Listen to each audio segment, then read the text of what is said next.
Hello दोस्तों, स्वागत है आप सभी का आपके अपने यूट्यूब चैनल मैथ्स वाटिका में। दोस्तों मैं हूं रुपेश यादव और इस वीडियो में हम लोग रीजनिंग के 15 वैसे क्वेश्चन को देखेंगे जो कॉम्पिटिटिव एग्जाम में बार बार पूछे जाते हैं। इससे पहले भी हमने इस सीरीज़ के वीडियोस को अपलोड किया है, जिसके प्लेलिस्ट का लिंक आपको इस वीडियो के डिस्क्रिप्शन में मिल जाएगा। तो आइए शुरू करते हैं आज के सेशन को और देखते हैं पहला क्वेश्चन। जो पहला क्वेश्चन है वो आपका मिसिंग नंबर से है और हमें इस क्वेश्चन में बताना है कि क्वेश्चन मार्क के स्थान पर कौन सी संख्या आएगी।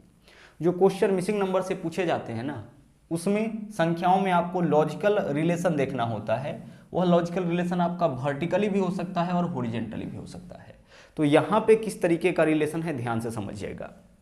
देखिए, अगर आपको ट्रिपलेट पता हो ना तो इस क्वेश्चन को सोल्व करना बहुत ज़्यादा आसान है, क्योंकि देखिए यहाँ से अगर हम हॉरिजॉन्टली देखें तो 5, 12 और 13 का एक ट्रिपलेट बनता है। यह वास्तव में समकोण त्रिभुज के भुजाओं का माप है। 5, 12, 13, 8, 15, 17 का ट्रिपलेट बनता है। उसी तरीके से 7, 24, 25 का ट्रिपलेट बनता है।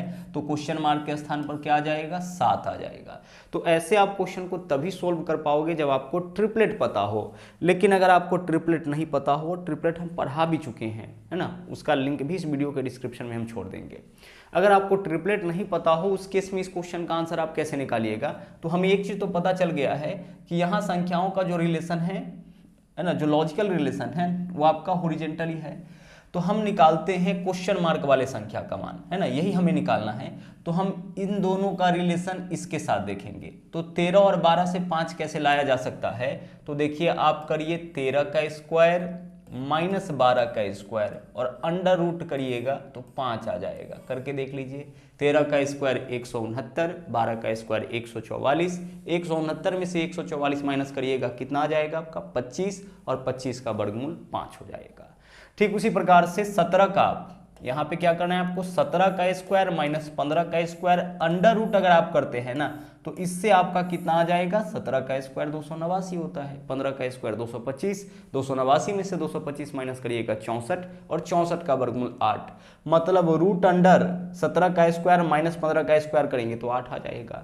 सिमिलरली यहाँ पे देख लीजिए, यहाँ पे हम क्या करेंगे? 25 का स्क्वायर माइनस 24 का स्क्वायर, 25 का स्क्वायर माइनस 24 का स्क्वायर रूट अंडर करेंगे तो इससे क्या होगा? इससे आपका यहाँ वाला वैल्यू आ जाएगा और इसका मान कितना हो जाएगा आपका? 7 हो जाएगा। देखिए, 25 का स्क्वायर 625, 24 का स्क्वायर 576, 625 में से 576 माइनस करेंगे तो 49 होगा, और 49 का वर्गमूल क्या होगा? 7 होगा। मतलब क्वेश्चन मार्क के स्थान पर कौन सी संख्या आएगी? 7 आएगी। ठीक है, चलिए, तो पहला क्वेश्चन का आंसर हम लोग निकाल चुके हैं। अब चलते हैं हम लोग दूसरे क्वेश्चन में, और जो दूसरा क्वेश्चन है वो आपका स्टेटमेंट और एजप्शन से है। कथन और धारणा, या फिर इसको पूर्व धारणा भी बोला जाता है। इसके क्वेश्चन में हमें क्या करना होता है कि कथन के को अच्छी तरह से पढ़ना होता है, और फिर हमें यह देखना होता है कि इस कथन में कौन सा धारणा जो है वह अंतर्निहित है, कौन सा धारणा इस कथन में अंतर्निहित है, इस कथन में दिया गया है। तो आप कथन को बहुत ही ध्यान से पढ़िए। देखिएगा क्या बोला है। बोला है बच्चों को विभिन्न सह पाठ्यक्रम गतिविधियों में शामिल करना महत्वपूर्ण है। बोला यहाँ पे क्या गया है कि बच्चों को विभिन्न सह पाठ्यक्रम गतिविधियों में शामिल करना महत्वपूर्ण है। अब इस बात से इस कथन में कौन सा अवधारणा, कौन सा धारणा जो है वह निहित है? तो पहला, नैतिक विकास के लिए विभिन्न सह पाठ्यक्रम गतिविधियों से ही होता है। नैतिक विकास जो है, बिल्कुल सही बात है, यह चीज जो है आपका इसके अंदर अंतर्निहित है ना। बच्चों को जो है सह पाठ्यक्रम गतिविधि में शामिल करना क्यों आवश्यक है? क्योंकि इससे बच्चों का नैतिक विकास होता है। तो नंबर 1 आपका इसमें अंतर्निहित है। इस बात को यह लाइन जो है वह सपोर्ट कर रहा है, तो यह हमारा धारणा सही हो जाएगा। दूसरे में चलते हैं। विद्यालय विभिन्न सह पाठ्यक्रम गतिविधियों के बिना प्रवेश नहीं देता। देखिए, यह तो नेगेटिव सेंस में हो गया, है ना, तो यह कभी हमारा आंसर नहीं होगा। तो हमारा आंसर क्या होगा?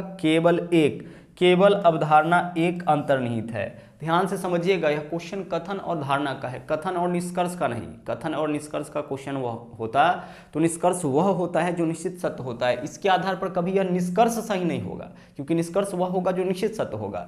लेकिन धारणा वह होगा जो इस बात का यहाँ जो भी कथन में बोला गया है उसका सपोर्ट करे, उसके पक्ष में बोला जाएगा वह सही होगा, जो इसके विरोध में बोला जाएगा वह क्या होगा? गलत होगा।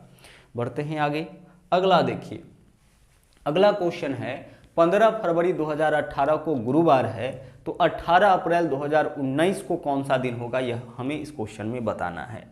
अब कैसे इस तरह के क्वेश्चन को हम लोग सोल्व करेंगे, ध्यान से समझिएगा। साल भी आपका अलग अलग है, यहाँ पे क्या है 2018 और यहाँ पे क्या है 2019।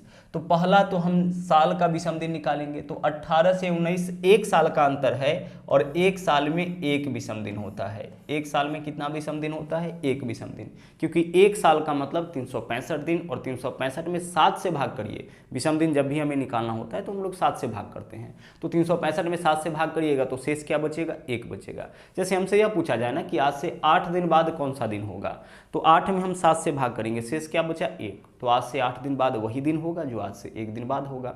आज से 16 दिन बाद कौन सा दिन होगा, तो 16 में 7 से भाग करिए, 7 दूना 14, शेष कितना आया 2, तो आज से 16 दिन बाद वही दिन होगा जो आज से 2 दिन बाद होगा। 7 के साइकिल को हम लोग यहाँ पे यूज करते हैं क्योंकि हर 7 दिन के बाद दिन आपका वापस वही चला आता है। तो यहाँ पे सबसे पहला काम आपको क्या करना है कि वर्ष में देख लीजिए, एक साल का अंतर है तो एक साल में एक विषम दिन, लेकिन लीप वर्ष अगर क्रॉस करेंगे तो 2 विषम दिन। यहाँ तो लीप वर्ष है नहीं, अगर 16 होता 20 होता इनमें से कोई वर्ष होता उसको क्रॉस करते तो हम लोग विषम दिन कितना लेते, साल के लिए 2 लेते, लेकिन यहाँ पे हम 1 लेंगे। ठीक है, चलिए अब साल का मामला आपका क्लियर हो गया। अब हमें इस पॉइंट को नहीं देखना है, 18 से हम लोग 19 में आ गए हैं सिर्फ 1 के वजह से। अब आगे, अब हमें फरवरी से 15 फरवरी से 18 अप्रैल तक जाना है। तो फरवरी में सोचिए जरा सा कि कितना दिन बचा हुआ है, तो फरवरी में 13 दिन और बचा हुआ है, क्योंकि 15 फरवरी तक तो हम लोग आ ही चुके हैं। तो फरवरी 28 दिन का होता है, तो फरवरी में 13 दिन बचा हुआ है। अब मार्च में 31 दिन, तो 31 में 7 से भाग करिए, शेष 3 बचेगा, है ना। जो भी मंथ पूरा हमें लेना है उसके विषम दिन को ही लेंगे। तो मार्च 31 दिनों का होता है, 7 से भाग करिए, 7 चौके 28, शेष कितना बचेगा 3। मार्च के लिए 3 लिए। अब अप्रैल, तो अप्रैल पूरा अप्रैल नहीं जाना है, हमें कहाँ तक जाना है, 18 अप्रैल तक ही जाना है। 18 बस हो गया, इन सब को जोड़ लीजिए, यहाँ से आपका विषम दिन निकल के सामने आ जाएगा। अच्छा, इसमें से भी जो वैल्यू 7 से कट रहा होगा उसको आप हटा सकते हैं। तो देख लीजिए 18 और 3 21, यह दोनों मिला के कितना होगा 21, यानी कि 7 से अगर इसमें भाग करेंगे तो शेष क्या होगा 0, हटा दीजिए। इस दोनों को मिला के देखिए 13 और 1 14 भी 7 से कट गया है, यानी पूरा वैल्यू 7 से कट गया, तो शेष फाइनल क्या बचा 0, यानी विषम दिन हमारा 0 आया। विषम दिन इस क्वेश्चन में क्या आया 0, और विषम दिन 0 आने का मतलब है कि जो दिन था वही रह जाएगा, यानी कि हमारा आंसर गुरुवार ही रह जाएगा। लेकिन विषम दिन अगर 0 के बदले में 1 आता, 2 आता, 3 आता, मान लीजिए विषम दिन 3 आ गया, तो अब क्या करते, तो अब हम देखते कि कैलेंडर में हम लोग आगे जा रहे हैं कि पीछे। तो देखिए 15 फरवरी 2018 का दिन पता है, 18 अप्रैल 2019 का निकालना है, आगे जाना है। तो जो भी विषम दिन आता उसको हम क्या करते, प्लस करते, तो गुरुवार +3 आंसर आता। पीछे जाना होता तो गुरुवार -3 आंसर होता। यहाँ विषम दिन 0 आया है, इसलिए जो आपका दिया है दिन वही दिन हमारा यहाँ पे आंसर हो जाएगा। क्लियर, चलिए बढ़ते हैं अगले क्वेश्चन में। अगला क्वेश्चन देखिए, बोला है नीचे दिए गए पदों की श्रृंखला में अगला पद क्या होगा। अगला पद हमें इसमें चुन के बताना है, इस सीरीज में बताना है, और इस सीरीज में आपका मिक्स है नंबर्स भी और लेटर भी। तो आइए देखते हैं। सबसे पहले देखिए यहाँ पे T है, उसके बाद A है, फिर S है, फिर B है। इसका मतलब यह है ना कि अल्टरनेट में यहाँ 2 सीरीज मिक्स है, जब भी वैल्यू बढ़े फिर घटे, फिर बढ़े फिर घटे, इस तरह से हो तो आप समझ जाइएगा कि इसमें क्या है, आपका 2 सीरीज मिक्स है। तो हम अल्टरनेट में चेक करेंगे। चलिए अल्टरनेट में चेक करते हैं। T का रिलेशन चेक करते हैं S से, S का रिलेशन चेक करते हैं R से, और R का रिलेशन यहाँ वाले से हो जाएगा जिसका वैल्यू हमें बताना है। तो T देखिए, T जो लेटर है अंग्रेजी अल्फाबेट में 20 नंबर पे आता है, तो यह 20 नंबर पे 19, 18, अब 17 नंबर वाला आंसर होगा, यानी कि Q। 17 नंबर पर कौन है, Q। तो कौन से ऑप्शन में Q है, विकल्प A में, तो विकल्प A हमारा आंसर हो जाएगा। अगर नंबर की बात करें तो देखिए 3, 2 गुना 6, 2 गुना 12, 2 गुना 24, तो 24 इन 24 Q, यही हमारा इस क्वेश्चन का आंसर हो जाएगा। मतलब विकल्प A जो है ना, यह हमारा सही आंसर होगा। ओके, चलिए बढ़ते हैं अगले क्वेश्चन में। अगला क्वेश्चन देखिए, यह आपका वेन आरेख से है। हमें इस क्वेश्चन में क्या बताना है, देखिए हमें बताना है, क्वेश्चन देखिए आप वहां से पढ़िएगा जहां से क्वेश्चन पूछा गया है। तो देखिए पूछा क्या गया है, जो कबड्डी के साथ साथ फुटबॉल खेलते हैं, जो कबड्डी के साथ साथ फुटबॉल खेलते हैं, कबड्डी और फुटबॉल खेलने वाला का संख्या कितना है, Q है। ठीक है, कबड्डी के साथ साथ फुटबॉल खेलते हैं तो वह Q हो जाएगा। और उनका जो सभी तीनों खेल खेलते हैं, और जो सभी तीनों खेल खेलते हैं यही है ना S, तो Q और S बोला है, उसका संख्या कितना होगा, तो Q प्लस S हो जाएगा। क्या हमें बताना है, जो कबड्डी के साथ साथ फुटबॉल खेलते हैं, तो कबड्डी और फुटबॉल इसका संख्या कितना है, Q है, और इसके अलावा जो तीनों खेलता है उसका संख्या कितना है, S है। उनका कुल संख्या बताना है, तो Q प्लस S, तो Q प्लस S या S प्लस Q एक ही बात है। तो आंसर हमारा क्या होगा इस क्वेश्चन का, विकल्प सी। नंबर्स ना दे करके यहाँ पे अल्फाबेट दे दिया है, क्या फर्क पड़ता है उससे। आगे बढ़िए, अगला क्वेश्चन देखिए, ये आपका कोडिंग डिकोडिंग से है। यहाँ पे देखिएगा बोला गया है कि एक निश्चित भाषा में पिन टिन फिन का अर्थ है डिलीशियस रेड फूड। अच्छा, इसको लिख लेते हैं तब ज़्यादा अच्छा तरह से क्लियर होगा, है ना। पिन, पिन के बाद क्या है, टिन, और उसके बाद क्या है, फिन। अच्छा, इसका मतलब क्या दे रखा है, इसका मतलब दे रखा है आपका डिलीशियस रेड फूड, डिलीशियस, ठीक है, red food, delicious red food इसका मतलब दे रखा है। आगे चलिए, दूसरा क्या है आपका, टाई डिप सिग, टाई TIE, इसके बाद है डिप और इसके बाद है सिग। इसका मतलब देख लीजिए, यह कोड दिया गया है, किसका कोड दिया है, यह है आपका ब्यूटीफुल येलो रोज, ब्यूटीफुल येलो रोज का यह कोड आपका दिया है, ब्यूटीफुल येलो रोज का। और एक और कोड आपका दे रखा है, एक और कोड दे रखा है, किसका कोड दिया है, सिग पैन फिन, सिग पैन और फिन, सिग पैन और फिन। और यह कोड किसका दिया है, यह कोड आपका दिया है रोज एंड फूड का, rose and food, rose and food का यह कोड आपका दे रखा है। चलिए, तो बस हम लोग क्वेश्चन अभी लिखे हैं। अब देखिए हमें क्या बताना है इस क्वेश्चन में, हमें इस क्वेश्चन में बताना है इसके बेसिस पर कि फूड के लिए कौन सा सही है। फूड का कोड हमें बताना है, किसका कोड बताना है, फूड का। तो आप देखिए कि इस तीनों में से फूड किस में है, यहाँ पे है, यहाँ पे देखो फूड है। तो फूड जो है इसके अलावा और कहाँ पे है, इसके अलावा फूड और कहाँ पे है, तो इसमें है, इसके अलावा इसमें है, इन दो जगह पे फूड है। और इस दोनों में फूड के अलावा और कुछ कॉमन है, तो देख लीजिए यहाँ फूड है, रेड यहाँ पे है, यहाँ रेड नहीं है, डिलीशियस यहाँ पे है, डिलीशियस यहाँ पे नहीं है। इस दोनों में केवल फूड कॉमन है। इसका मतलब इस दोनों के कोड में भी, इस दोनों के कोड में भी एक कोड कॉमन होगा। तो देखिए जरा सा कौन सा कोड कॉमन है, तो फिन को देख लीजिए, फिन यहाँ भी है और फिन यहाँ भी है। तो अब तो क्लियर हो चुका है कि फूड का कोड क्या होगा, फिन होगा। तो आंसर हमारा इस क्वेश्चन का क्या होगा, विकल्प सी हो जाएगा। बस इतना ही आपको करना है और अपने क्वेश्चन का आंसर निकालना है। आगे बढ़िए, अगले क्वेश्चन में हम लोग चलते हैं। अगला क्वेश्चन एक बार फिर से मिसिंग नंबर का है। हमें इस क्वेश्चन में यह बताना है कि 12, 18 के साथ जो रिलेशन 80 का है, 16 और 7 से जिस तरीके से 207 बना है, उसी तरीके से 25 और 21 से कौन सी संख्या बनेगी। अब ध्यान से देखिएगा कैसे हम लोग इस क्वेश्चन को सोल्व करेंगे। देखिएगा कैसे रिलेशन आपका यहाँ पे निकाला गया है, 12 और 8 से 80 है ना, तो एक बार इस दोनों को जोड़िए, तो 12 और 8 कितना हो जाएगा, 20 हो जाएगा। दोनों को जोड़िए और एक बार दोनों को घटाइए, तो 12, 8 में डिफरेंस कितना का, 4 का। और इस दोनों को गुना करिए, यहाँ वाला वैल्यू आ जाएगा 20 चौके 80। इस दोनों के योग में इस दोनों के अंतर से गुना। उसी तरीके से इस दोनों का योग निकालिए, तो इस दोनों का योग कितना हो जाएगा, 16 और 7 23 हो जाएगा। और अंतर कितना का होगा, 16 माइनस 7 9 का हो जाएगा। दोनों का गुणनफल क्या होगा, 23 नमा 207। सिमिलरली यहाँ पे भी आपको करना है, इस दोनों का योग निकालिए, तो 25 और 21 46। इस दोनों का अंतर निकालिए 4 और 46 गुना 4 करिए, आंसर आपका आ जाएगा। 46 गुने 4 करिएगा तो वही ऑप्शन आंसर होगा जिसके लास्ट में 4 होगा। 46 गुने 4 184 हमारा आंसर इस क्वेश्चन का हो जाएगा। आगे बढ़िए, अगला क्वेश्चन देखिए।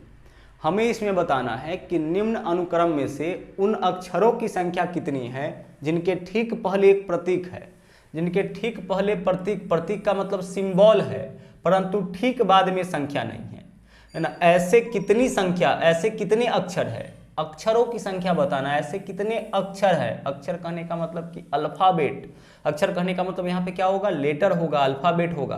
तो अक्षरों की संख्या बताना है जिनके ठीक पहले प्रतीक यानी जिनके ठीक पहले सिंबल है लेकिन बाद में संख्या नहीं होना चाहिए। हमें क्या पता करना है, ऐसे कितने अक्षर हैं जिनके ठीक पहले तो सिंबल है लेकिन बाद में संख्या नहीं है। तो इसको देखिए, एम को, इस लेटर को देखिए, इस अक्षर को देखिए, इसके ठीक पहले सिंबल है, बाद में संख्या नहीं है। इस लेटर को देखिए, इसके ठीक पहले सिंबल है, बाद में संख्या नहीं है। इसके देख लीजिए, इसके बाद में संख्या है तो ये हमारा आंसर नहीं होगा, इसके बाद भी संख्या है, यह हमारा आंसर नहीं होगा, इसके पहले सिंबल नहीं है, यह भी हमारा आंसर नहीं होगा, इसके पहले सिंबल नहीं है और बाद में संख्या भी है, यह भी हमारा आंसर नहीं होगा, इसके पहले सिंबल नहीं है, यह भी नहीं होगा, इसके पहले सिंबल नहीं है, यह भी, इसके पहले सिंबल है और बाद में संख्या है, पहले सिंबल है और बाद में संख्या है, यह भी नहीं होगा। क्या चुनना था? वैसे लेटर को चुनना था, वैसे अल्फाबेट को चुनना था जिसके पहले सिंबल और बाद में संख्या नहीं होना चाहिए। तो ऐसा केवल M और A है, यानी ऐसे अक्षरों का संख्या कितना है? ऐसे अक्षरों का संख्या 2 है। तो बहुत ही ध्यान से क्वेश्चन के कॉन्सेप्ट को पढ़िएगा, क्वेश्चन को पढ़िएगा, फिर अपना आंसर आप निकालिएगा। चलिए बढ़ते हैं अगले क्वेश्चन में। अगला क्वेश्चन देखिए, अगला क्वेश्चन आपका कथन और निष्कर्ष से है, सिलॉक्स का यह क्वेश्चन है। देखिएगा क्या बोला गया है, बोला है कोई बिल्ली शेर नहीं है। अब इसका वेन डायग्राम कैसे बनाएंगे? कोई बिल्ली शेर नहीं है, तो यहाँ पे बना दिए बिल्ली, ठीक है, यहाँ पे हम क्या बना दिए? बिल्ली बना दिए। और बिल्ली के बारे में हमें क्या करना है? यह शेर नहीं है, तो पूरे बिल्ली के भाग को रेखांकित करिए और आप लिखिए कि भाई रेखांकित भाग जो भी है ना वह शेर नहीं है। रेखांकित भाग क्या नहीं है? शेर नहीं है। हमेशा जो नेगेटिव हो उसको भी आप अलग से उल्लेख करिए, तभी जाकर के क्वेश्चन का आंसर आप सटीक निकाल पाइएगा। क्या करते हैं कथन और निष्कर्ष के क्वेश्चन में? कथन के हिसाब से वेन डायग्राम बनाते हैं और वेन डायग्राम के आधार पे हम लोग निष्कर्ष निकालते हैं। पहला कथन क्या है? कोई भी बिल्ली शेर नहीं है, तो इस तरीके से वेन डायग्राम हमारा बनेगा। जो नहीं होगा उसको भी स्पष्ट करेंगे, ऐसा नहीं कि बिल्ली अलग बना लीजिए शेर अलग बना लीजिए। बिल्ली और शेर अलग अलग आएगा तो दोनों में संबंध हो भी सकता है और नहीं भी हो सकता है, एग्जैक्टली रिलेशन आप नहीं निकाल पाओगे। इसलिए जो कुछ भी होगा आप कंप्लीटली यहाँ पे बना लीजिएगा। अगला, सभी शेर राजसी जीव है। सभी शेर अब अलग बनेगा, जो भी शेर है ना सभी शेर राजसी जीव है, तो शेर किसके अंदर आएगा? राजसी जीव के अंदर आएगा। सभी शेर जो है वह आपका राजसी जीव है। सभी का वेन डायग्राम तो ऐसे ही बनता है। अब चलिए वेन डायग्राम हम लोग बना चुके हैं, अब निकालेंगे निष्कर्ष। और ध्यान रहे निष्कर्ष वह होता है जो निश्चित सत्य होता है। निष्कर्ष वह होगा जो निश्चित सत्य होगा। निष्कर्ष किसके आधार पर निकालेंगे? इसके बेसिस पर, क्योंकि कथन के आधार पे तो वेन डायग्राम बना लिए हैं ताकि निष्कर्ष निकालने में गलती ना हो। और अब निष्कर्ष, सभी राजसी जीव शेर है। सभी राजसी जीव शेर कब होता? जब राजसी जीव के ऊपर से शेर आता, यानी पहला निष्कर्ष तो हमारा गलत हो गया। देख लीजिए भाई, वेन डायग्राम के आधार पे पहला निष्कर्ष क्या होगा? गलत। बोला है सभी राजसी जीव शेर है, तो सभी राजसी जीव शेर कब होता? जब अंदर में राजसी जीव और ऊपर से शेर होता, तो ऐसा तो है नहीं, तो पहला आपका निष्कर्ष गलत। दूसरा, कुछ राजसी जीव शेर है। कुछ राजसी जीव, अब यह पूरा का पूरा राजसी जीव है, इसका कुछ भाग तो शेर है ही, पूरा का पूरा राजसी जीव है, इसी का ना कुछ भाग शेर है, तो दूसरा निष्कर्ष जो है वो आपका सही है।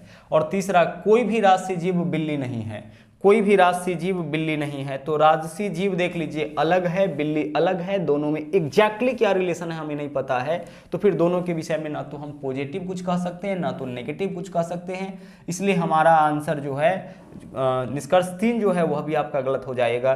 तो क्या आंसर बनेगा? केवल निष्कर्ष 2 अनुसरण करता है। और अगर दोनों फिगर आप अलग अलग बनाए हैं और इसके हिसाब से नेगेटिव तय करते तो यह निष्कर्ष आपका सही हो जाता। ध्यान रहे, इसलिए नेगेटिव वाला को आपको अलग से स्पष्ट करना है। यहाँ क्या बोला है? कोई भी राजसी जीव बिल्ली नहीं है, तो नेगेटिव केवल एक ही चीज है, शेर नहीं है। कौन? जो बिल्ली है वह शेर नहीं है, बाकी कोई भी नहीं है या है इसके बारे में एग्जैक्टली हमें पता नहीं है। ओके, चलिए अब बढ़ते हैं अगले क्वेश्चन में। अगले क्वेश्चन में आइए। अगला क्वेश्चन है कथन और निष्कर्ष से। ध्यान रहे, अभी जस्ट हमने आपको बताया कि निष्कर्ष वह होता है जो निश्चित सत्य होता है। ठीक है, निष्कर्ष वह होगा जो निश्चित सत्य होगा। अवधारणा, धारणा, पूर्व धारणा वह होता है जिसके होने की पॉसिबिलिटी हो, है ना। जो 1% भी सही होगा वह आपका अवधारणा सही होगा। लेकिन निष्कर्ष वह होगा जो निश्चित सत्य होगा, जो 100% सत्य होगा, है ना। जिसमें 1% भी डाउट होगा, थोड़ा सा भी डाउट होगा, तो वह निष्कर्ष आपका गलत हो जाएगा। तो आइए सबसे पहले हम लोग कथन को पढ़ते हैं। बोला क्या गया है? मृणाल के एक मित्र ने कहा कि मृणाल और मेरे द्वारा चिड़ियाघर घूमने में बिताया गया समय शानदार था। मृणाल का एक मित्र क्या बोला है? बोला है कि मृणाल और मेरे द्वारा चिड़ियाघर घूमने में बिताया गया समय शानदार था। अब इसके बेसिस पर देखो निष्कर्ष क्या निकलता है। मृणाल चिड़ियाघर गया था, यह बात तो बिल्कुल सही है, तभी तो इसका मित्र बोला है कि चिड़ियाघर में जो समय बिताया गया वह शानदार था, मतलब चिड़ियाघर गया होगा तभी तो वहां समय बिताया होगा। तो पहला निष्कर्ष सही है इसके बेसिस पर। दूसरा, मित्र एक जीव विज्ञानी है। अब ऐसा तो कहीं कुछ दिया नहीं है कि मित्र क्या है, मित्र का पेशा क्या है, कुछ दे नहीं रखा है, तो अपने मन से हम लोग थोड़े कह सकते हैं कि जीव विज्ञानी है। तो दूसरा गलत हो जाएगा, यानी हमारा आंसर क्या होगा इस क्वेश्चन का, केवल निष्कर्ष एक अनुसरण करता है। चलिए बढ़ते हैं अगले क्वेश्चन में। अगला देखिए, अगला क्वेश्चन फिर से कथन और निष्कर्ष का ही है। बोला क्या गया है कि एक कोट है, एक विचार क्या कहता है कि समान पंखों वाले पक्षी समुदाय में साथ रहते हैं। एक विचार है, एक कोटेशन है किसी का। कोटेशन में क्या कहा गया है कि समान पंखों वाले पक्षी समुदाय में साथ रखते हैं, है ना। एक समुदाय में रहता है, एक कम्युनिटी में रहता है कौन, समान पंखों वाले पक्षी। अच्छा, इससे क्या अभिप्राय निकलता है, तो पहला निष्कर्ष देखिए क्या है, समान नजरिया रखने वाले लोग लंबे समय तक साथ रह सकते हैं। इससे तो यही बात आपका निकलता है। और यहाँ पे ध्यान रखिएगा, रह सकते हैं यानी पॉसिबिलिटी की बात किया है, 100% नहीं बोला है ना। हो सकता है, अगर बोला जाए मौसम को देखते हुए कि बारिश हो सकती है, ठीक है, बारिश होगी, यह बात आपका गलत हो सकता है, यह निष्कर्ष आपका गलत हो सकता है, लेकिन हो सकती है यह निष्कर्ष आपका क्या होगा, सही होगा। तो यहाँ पे वही बोला है कि समान नजरिया रखने वाले लोग लंबे समय तक साथ रह सकते हैं। इसके आधार पर, इस कोटेशन के आधार पर तो यह निकलता है, क्योंकि समान पंखों वाले पक्षी क्या है आपका, समुदाय में रहते हैं। तो इसके कहने का अभिप्राय, तो कोटेशन है, तो इसके कहने का अभिप्राय यह भी निकलता है कि समान विचार वाले जो लोग हैं, समान नजरिया रखने वाले लोग जो हैं, वह समान लंबे समय तक एक साथ रह सकते हैं। दूसरा, चुज्जों को एक ही रंग से रंग देना चाहिए। भाई ऐसा तो कुछ स्पष्ट यहाँ पे नहीं हो रहा है। तो केवल निष्कर्ष एक अनुसरण करता है, तो हमारा आंसर क्या होगा, विकल्प डी होगा, केवल निष्कर्ष एक अनुसरण करता है। आगे बढ़िए, अगला क्वेश्चन देखिए। हमें इस क्वेश्चन में फिर से बताना है क्वेश्चन मार्क के स्थान पर कौन सी संख्या आएगी, है ना। क्वेश्चन मार्क के स्थान पर कौन सी संख्या आएगी, देखते हैं, है ना। छोटी वैल्यू से हमेशा बड़ी वैल्यू की ओर देखिएगा। 84 बनाइए इस दोनों की मदद से, तो 12 और 14 का आधा, इसका आधा से गुना करिए, 12 गुने 14 का आधा, तो 12 सते 84। 9 में 18 के आधा से गुना करिए, 9 गुना 9 81 हो जाएगा। उसी तरह से 11 में कितना से गुना करेंगे, 88 होगा, 8 से, तो यहाँ पे हमें लेना पड़ेगा 16, क्योंकि 11 में इसके आधा से गुना करने पर इतना आना चाहिए, क्योंकि इसमें इसके आधा से गुना करने पर इतना आया है, इसमें इसके आधा से गुना करने पर इतना आया है। तो उसी तरह से 11 में इसके आधा से गुना करने पर 88 आना चाहिए, तो 11 × 88 होता है, मतलब यहाँ पे 16 हमें लेना पड़ेगा। तो क्वेश्चन मार्क के स्थान पर कौन सा नंबर आएगा, विकल्प डी वाला नंबर आपका आ जाएगा। आगे चलिए, अगला क्वेश्चन एक बार फिर से सीरीज का है। हमें इस क्वेश्चन में बताना है कि क्वेश्चन मार्क के स्थान पर कौन सी संख्या आएगी। तो देखते हैं, पहले नंबर्स को देखते हैं। नंबर्स देखिए, सबसे पहले 100, उसके बाद 81, उसके बाद अगला क्या होगा। तो गौर से देखिएगा तो पता चलेगा कि यह सब स्क्वायर नंबर है, 10 का स्क्वायर, 9 का स्क्वायर, तो यहाँ पे 8 का स्क्वायर होगा। तो 8 का स्क्वायर यानी कि 64। तो जिस ऑप्शन में 64 नहीं है उस ऑप्शन को आप हटा दीजिए, हमारा आंसर तो वही होगा जिसमें 64 है। अब लेटर को चेक करिए। लेटर देखिए, n 14 नंबर पे होता है और k 11 नंबर पे, तो -3 किया गया है। n 14 नंबर पे और k 11 नंबर पे, तो -3 किया गया है। तो फिर से हम -3 करके देखते हैं। तो k आपका कितना नंबर पे होता है, k होता है 11 - 3 कितना होगा, 8। 8 नंबर पे कौन सा लेटर, h, तो यहाँ पे आपका क्या आ जाएगा, h आ जाएगा। तो विकल्प सी हमारा यहाँ पे आंसर हो जाएगा, h 64, ठीक है। h क्या होगा, अच्छा 64, हाँ जी, h क्या होगा, h 64 हमारा आंसर। 10 का स्क्वायर, 9 का स्क्वायर, तो यहाँ पे 8 का स्क्वायर ही करेंगे, लेटर h आएगा 8 का स्क्वायर, यानी कि h 64 हमारा आंसर हो जाएगा। अगला देखिए, अगला क्वेश्चन आपका डायरेक्शन का है। चलिए देखिए, डायरेक्शन के क्वेश्चन को सोल्व करते वक्त कुछ चीज़ों का आपको ध्यान रखना है। दिशा जो होता है हम लोग किस तरीके से लेते हैं, तो हमेशा दाहिने हाथ की तरफ आपको लेना है पूरब दिशा, ठीक है, और बाएं हाथ की तरफ आपको लेना है पश्चिम दिशा। क्लियर। ऊपर में आपको लेना है उत्तर दिशा और नीचे में आपको लेना है दक्षिण दिशा। यह चीज़ क्लियर है। अब कोई व्यक्ति पूरा 90 डिग्री पे चलेगा तो वह इन्हीं चारों में से किसी दिशा में चलेगा। लेकिन अगर कोई पर्सन, मान लीजिए कि इस दिशा में कोई व्यक्ति चल रहा है तो पूरा 90 डिग्री पे चल रहा है, तो इस दिशा में चलेगा तो दाहिने हाथ की तरफ चला है यानी पूरब चलेगा। अगर पर्सन इस दिशा में चले यानी पश्चिम की ओर चला है, पूरा स्ट्रेट ऊपर की ओर चलेगा यानी उत्तर दिशा में। लेकिन अगर कोई पर्सन ऐसे चले, तिरछा चले, इसका मतलब है कि वह पक्का मेन डायरेक्शन में नहीं होगा, वह सब डायरेक्शन में होगा। तो अब यह कौन सा डायरेक्शन है सोचिए जरा सा, तो इसको गौर से देखिए कि यह डायरेक्शन ऊपर की ओर है कि नीचे की ओर। तो सर यह तो ऊपर की ओर जा रहा है, यह चीज तो कंफर्म है, तो ऊपर की ओर यानी उत्तर। और अब देखिए कि बाएं हाथ की तरफ कि दाएं हाथ की तरफ, इस डायरेक्शन को गौर से देखिएगा तो पता चलेगा कि ऊपर की ओर भी है और बाएं हाथ की तरफ भी है। तो ऊपर की ओर होने की वजह से उत्तर और बाएं हाथ की तरफ होने की वजह से पश्चिम, यानी उत्तर पश्चिम हमारा आंसर होगा। कहने का यह मतलब है कि जब भी तिरछा चले तो आप समझ जाइएगा कि यह आपका सब डायरेक्शन है। जैसे कोई पर्सन ऐसे चल रहा है तो यह कौन सा दिशा होगा, इन चारों में से तो कोई नहीं होगा, यह पक्का सब डायरेक्शन होगा। अब ऊपर की ओर चला है तो उत्तर, और साथ में देख लीजिए दाहिने हाथ की तरफ तो पूरब, तो उत्तर पूरब दिशा हो जाएगा। ठीक है, चलिए अब क्वेश्चन पे आते हैं। क्वेश्चन क्या है, काजल अपने घर से दक्षिण में 25 मीटर, दक्षिण में यानी कि नीचे की ओर कितना मीटर, 25 मीटर, दक्षिण में 25 मीटर चला है। थोड़ा और दूर कर लेते, चलिए यहाँ कर लेते 25 मीटर। यह आपका यहाँ पे घर है, यहाँ से जो है चलना शुरू की है, काजल का यह घर है, यहाँ से काजल चलना शुरू की है। पहले 25 मीटर दक्षिण की ओर, दक्षिण कहाँ है, नीचे। उसके बाद देखिए बाईं ओर मुड़कर 10 मीटर। अब बाएं कैसे मुड़े, अगर मोड़ने में दिक्कत होता है तो अपना दोनों हाथ इस तरीके से रखिए, बाएं बोले तो बाएं हाथ की तरफ, दाएं बोले तो दाएं हाथ की तरफ।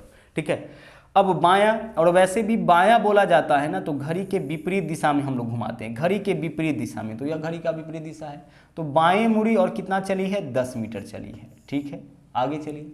अब बोला है फिर उत्तर की ओर मुड़ी और 20 मीटर। अब यहां से उत्तर की ओर मुड़िए, यानी ऊपर की ओर मुड़ी और 20 मीटर, उत्तर की ओर मुड़ी और 20 मीटर चली। अब 20 मीटर ही चली है तो यह दूरी 25 है, तो 20 मीटर तो इससे कम ही होगा ना। चलिए, इसका मतलब है कि यह 20 उत्तर की ओर मुड़ी और 20 मीटर चली, मतलब यहां तक आई है। अब फिर वह अपने घर की ओर चलने लगी। अब यह अपने घर की ओर चलने लगी तो यहां से अपने घर की ओर, तो इसी डायरेक्शन में चलेगी ना। अपने घर की ओर चलने लगी तो यहां से अपने घर की ओर चलेगी, तो इसी डायरेक्शन में चलेगी। तो हमें वह बताना है अब कि अब वह किस दिशा में चल रही है, यह दिशा हमें बताना है कि किस दिशा में चल रही है। तो गौर से देखिए कि यह कौन सा दिशा है, यह तो पक्का सब डायरेक्शन है, नहीं तो ऊपर की ओर है तो उत्तर होगा। और देखिए बाएं हाथ की तरफ कि दाएं हाथ की तरफ, बाएं हाथ की तरफ, तो बाएं हाथ की तरफ कौन सी दिशा है, पश्चिम, यानी उत्तर पश्चिम दिशा में अब यह चलने लगी है। तो हमारा आंसर इस क्वेश्चन का क्या होगा, विकल्प बी हो जाएगा। अब वह उत्तर पश्चिम दिशा की ओर चलने लगी है। चलिए बढ़ते हैं अगले क्वेश्चन में। अगला देखिए, ब्लड रिलेशन से यह क्वेश्चन है। ऋषि ने एक लड़के का परिचय कराया। परिचय कैसे कराया है, बोला है उसके चाचा के पिता की इकलौती बेटी है ना। ऋषि ने एक लड़के का परिचय उसके चाचा के पिता, चाचा के पिता यानी दादाजी है ना, पिता के पिता या चाचा के पिता दोनों का मतलब दादाजी। तो चाचा के पिता यानी दादाजी की इकलौती बेटी यानी बुआ के पुत्र के रूप में, यानी बुआ के पुत्र के रूप में कराया है, बुआ के पुत्र के रूप में कराया है। तो वह लड़का ऋषि का क्या है, वह लड़का ऋषि का बुआ का पुत्र है, यानी आंसर हमारा इस क्वेश्चन का क्या हो जाएगा, बुआ का पुत्र है तो भाई ही होगा ना। तो आंसर हमारा इस क्वेश्चन का भाई हो जाएगा। कजन इसका प्रयोग हम लोग कर सकते हैं, चचेरा ममेरा फुफेरा भाई के लिए क्या प्रयोग करते, कजन। तो ऑप्शन में अगर कजन होता तो उसको हम लोग चुनते। ठीक है, चलिए तो यह था आपका आखिरी क्वेश्चन। आज के लिए इतना ही, वापस मुलाकात होगी अगले दिन फिर से एक नए सेट के साथ। थैंक यू, जय हिंद।